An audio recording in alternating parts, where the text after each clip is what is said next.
Vou voltar a falar sobre a morte de um vigilante na comunidade Forquim Mendes, em Jardim América, na zona norte do Rio.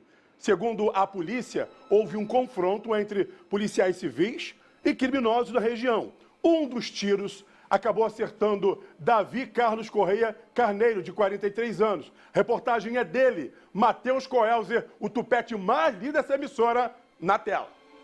Davi era um homem excepcional, Davi sempre trabalhou, mas infelizmente os policiais do Rio de Sangue mataram Davi, meu esposo, meu amigo, meu companheiro, homem guerreiro, nunca deixou faltar nada dentro de casa. O vigilante Davi Carlos Correia Carneiro, de 43 anos, foi morto com um tiro na tarde desta quarta-feira na favela Forquim Mendes, na zona norte do Rio. Mataram o trabalhador! Aqui! É trabalhador! É trabalhador! Em protesto, moradores fecharam ruas com barricadas e chegaram a interditar parte da rodovia Presidente Dutra.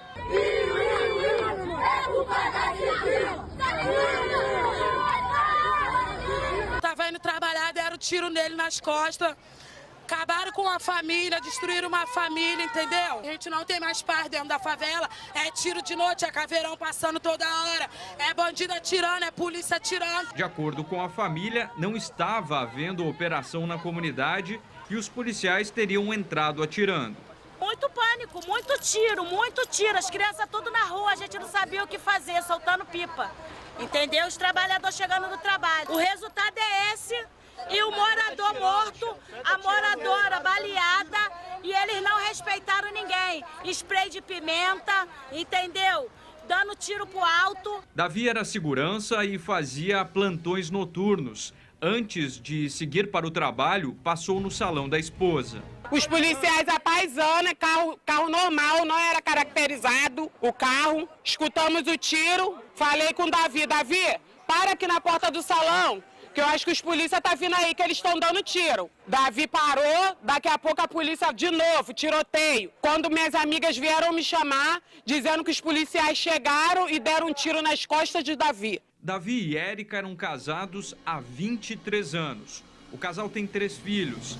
Além do vigilante, outras 3 pessoas foram baleadas. Os feridos foram socorridos e levados para o Hospital Estadual Getúlio Vargas, na Penha. A polícia disse que realizou uma operação, porém distante do local onde estava a vítima. O objetivo era capturar envolvidos nos roubos de automóveis e cargas. 5 criminosos foram presos, sendo 3 deles baleados. A investigação está a cargo da Delegacia de Homicídios da capital. Com os criminosos, os policiais apreenderam 4 pistolas, 3 granadas, drogas, anotações do tráfico e aparelhos de celular. Foi um importante resultado que retirou de circulação criminosos perigosos que pertencem a uma quadrilha violenta e organizada que leva a essa violência até os usuários das vias, né, que transitam, né, com os veículos na Avenida Brasil e na linha vermelha. A Polícia Militar informou que não estava nessa operação e que só foi chamada para socorrer o homem baleado em um dos acessos à comunidade. A família de Davi espera que o caso não fique impune. Davi não é bandido, gente. Davi não merecia morrer com tiro nas costas. Trabalhador tem que ser encarado de frente, sabe por quê? Porque ele que paga o imposto. Trabalhador, ele que corre atrás do seu pão de cada dia. Trabalhador que paga o salário dos policiais que tiraram a vida dele. E é por isso que tem que ser investigado o que aconteceu, para dar também dignidade a essa família. E não manchar o nome desse trabalhador. Porque você viu, a mulher fez uma declaração de amor dizendo quem era esse homem no dia a dia com ela e com os filhos dela. Eu vou voltar ao Instituto Médico Legal para falar com ele, Matheus Coelzer. Coelzer, é aquela situação, né? A gente pede que a polícia investigue, que a polícia levante o que aconteceu, que o confrontamento balístico possa acontecer caso o projetil tenha sido encontrado aí no corpo dessa vítima, porque a gente precisa dar uma resposta para essa família. Exatamente, como muito bem você falou, né, Caio, delegado Carregosa também aí no estúdio, A Érica ainda segue aqui no ML, no centro da cidade, bastante emocionada. Ainda não foi liberado o corpo do Davi, de 43 anos. Eles informaram que estão com uma certa dificuldade para fazer a liberação do corpo. E como a gente viu aí na reportagem, essas contradições, né? E agora a Delegacia de Homicídios aqui da capital fluminense vai ter esse trabalho, né, de compreender como se deu essa operação da Polícia Civil. Polícia Civil, né, que sustentou que de fato acontecia. Acho que caiu o sinal dele, né? Caiu o sinal caiu o sinal ali do Matheus Coelzer.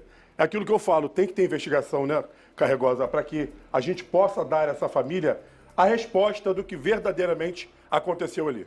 Exatamente, tem que ter. Eventualmente pode ter uma reconstituição para tentar esclarecer alguns fatos que foram dessa dinâmica. E aí a gente tem que entender uma coisa importante, sim.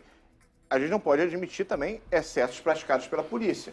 Agora a gente tem que contextualizar o que aconteceu. Nesse momento, é natural que as pessoas fiquem à flor da pele. Por isso que eu falo, eu tenho que tomar muito cuidado com isso, principalmente quando você tem um familiar no ponto, porque é muito fácil falar sentado aqui com uma pessoa que acabou de perder uma pessoa querida de uma forma trágica. Então tem que tomar muito cuidado. Agora, a investigação tem que ter seu tempo e tem que ser feita de forma bem feita. Então é isso. A necrópsia tem que ser realizada? É algo que demora? Demora. Então a liberação do corpo, ela só pode sair depois que essa necrópsia foi feita. Ou seja, o médico legista saber como foi a causa da morte, como foi o trajeto da arma, que tudo isso tem que instruir a investigação. A Furquim Mendes, como eu falo, foi até um local que me marcou porque foi meu último dia na DH. Eu estava cobrindo o plantão, fui fazer um local de homicídio ali. Ali é complicado. Não era nem local de homicídio, era um local que teve confronto, teve 2 criminosos mortos no local. A gente não conseguiu, a gente teve que sair com blindado, porque começou o tiroteio continuou ali de uma forma complicada. Então, assim, não é uma área simples de estar ali, entendeu? Você tem criminoso dando tiro, ou seja, até a gente investigando o criminoso morto para saber se o policial tinha agido de excesso ou não, a gente não conseguiu. Não é que a gente não conseguiu, a gente fez a perícia, mas a gente daqui a pouco estava trocando tiro também. Então, assim, é um local complexo. Doutor Fabrício Oliveira, da CORE, Coordenadoria de Recursos Especiais, mandou informação para mim que agora há pouco o pessoal da CORE conseguiu prender um miliciano em Sepetiba. Trata-se do miliciano Vitor de Oliveira Muniz, conhecido como Gato Sem Pelo. Com ele foi apreendido armas, joias, telefones celulares e munições. Isso é importante. Agir para prender esses milicianos que levam terror principalmente para a Zona Oeste do Rio de Janeiro, né, Carregosa? Crime organizado como um todo, como eu falo, a gente já não trabalha mais com essa separação do que é tráfico e milícia no final das contas. Porque eles são tão parecidos hoje em dia, tráfico exercendo atividade típica de milícia, miliciano exercendo atividade típica de tráfico, vendendo droga. Eles mesmos já estão pulando de um para o outro o tempo todo, então assim, não tem. Agora, é importante, a gente tem que ficar num combate contínuo de conseguir desestabilizar. Então, parabéns ao doutor Fabrício, o pessoal da CORE, meu querido amigo Salvadoretti também é delegado lá da CORE, assistente do doutor Fabrício, e é muito importante esse tipo de prisão, tem que estar desestabilizando o local. Você tem que estar... O crime organizado, ele não pode ter tranquilidade, porque o que acontece quando o crime organizado tem tranquilidade no Rio de Janeiro, a gente viu isso recentemente, ele vai se expandir. Ele não só ganha espaço, como ele vai atuar com outras práticas criminosas, vai intensificar as práticas criminosas, como roubo de carga, roubo de automóvel, roubo de rua, além das distorções. E aí, depois, o que eles vão fazer logo em seguida? Guerrear entre eles. Então, a gente tem que estar nesse trabalho contínuo de desestabilizar, aprendendo, combatendo, fazendo apreensão, operação, para não deixar esse ciclo criminoso que a gente já vê que é histórico acontecendo de forma quase como uma máquina. A gente vê quando a gente não está atuando de forma efetiva, não é efetiva, é muito complexo falar dessa forma, mas quando não tem uma atuação contundente, você vê que daqui a pouco estoura guerra entre facção, guerra entre tráfico e milícia. Por quê? Não pode dar sossego para criminoso. O delegado Vinícius Domingos não quis se pronunciar sobre a morte do Davi, mas ele fez um vídeo falando sobre os suspeitos que foram presos na operação. Roda para mim para a gente ver. Dentre os criminosos presos hoje, nós temos o Wagner Garcia, vulgo Gordão. Ele tem 9 passagens pela polícia. Ele já foi indiciado por organização criminosa, diversos roubos, associação ao tráfico de drogas, porte ilegal de arma de fogo. Foi preso também o gerente-geral da localidade de vulgo Tigrão, também com muitas passagens, e que também organizava, além do tráfico, essas saídas para a prática de crimes de roubo. Foi preso o Malvadão, que também é pertencente àquela quadrilha, e o vulgo Rajada. Ou seja, são criminosos que, além de atirar na polícia, eles ainda levam essa violência ao cidadão, né, que acabam sendo vítimas desses criminosos que muitas das vezes acaba ceifando a vida dessas pessoas. Muito obrigado, doutor. Mostra para mim essas imagens novamente que estavam na tela da apreensão que foi feita. Presta atenção, Carregosa. Ó. Olha a quantidade aí de entorpecentes. Nós temos armamentos, carregadores, telefones celulares, documentos, tudo aquilo que acaba sendo utilizado pelo tráfico de drogas, né? É importante, enfim, a gente sabe que isso mostra, mas a complexidade. Isso mostra que é tudo complexo. Tudo que envolve atividade é complexo. É complexo. Você vê esse resultado, você vê quem está preso. A gente entender que as soluções não vêm de maneira fácil. As soluções não são óbvias. A gente está lidando com um problema extremamente complexo, ao ponto que até as formas de atuar são complexas. Então é isso. Você vê, teve gerente de tráfico aí preso, só vê o depoimento do... Agora, infelizmente, teve uma pessoa morta. E isso também é uma coisa que a gente tem que levar em conta. Então, e junta nesse caldo de complexidade que é a dinâmica do crime organizado no estado do Rio de Janeiro e que é uma dinâmica que todo mundo sai perdendo. Não é... Por isso que é importante as pessoas passarem informações para o Disque Denúncia no 2253-1177, porque o anonimato é garantido e, com certeza, ajuda também a polícia a agir, porque no momento que você faz a investigação, o telefone está na tela, você faz a investigação, você consegue chegar onde está o paiol, onde está a droga e ter um resultado aí sem morte. Hoje em dia já não costuma ter mais paiol. Até porque o crime vai mudando. Assim, porque tem aquela lógica, né? De cada bandido que com o seu fuzil toma conta para não ter a apreensão grande. Né? E aí alguns têm uma dinâmica pior ainda, porque se o criminoso ele perde a arma, ele tem que pagar para o crime organizado. E aí, normalmente, se ele não pagar, ele vai acabar morto pelo próprio crime organizado. E aí você faz o quê? Esse tipo de conduta aumenta também a beligerância e o confronto, porque o criminoso, para ele não perder... Porque se ele perde a arma, ele vai preso, ele perde a arma, ele não consegue pagar, ele sabe que ele vai morrer, então o que ele vai fazer é confrontar.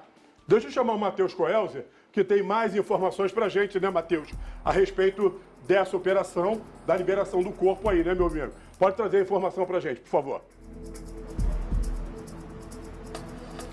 Mais uma vez, boa tarde para você, Caio, todos que nos acompanham aqui no SBT Rio. A gente tem mais algumas informações desde que chegamos aqui no ML, no centro da cidade. Conversei com a Érica, com o filho dela também.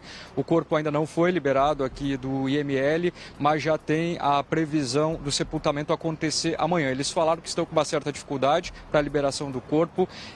Inicialmente o sepultamento seria em Irajá, foi transferido, vai ser no Caju, o cemitério do Caju não tem ainda o horário definido.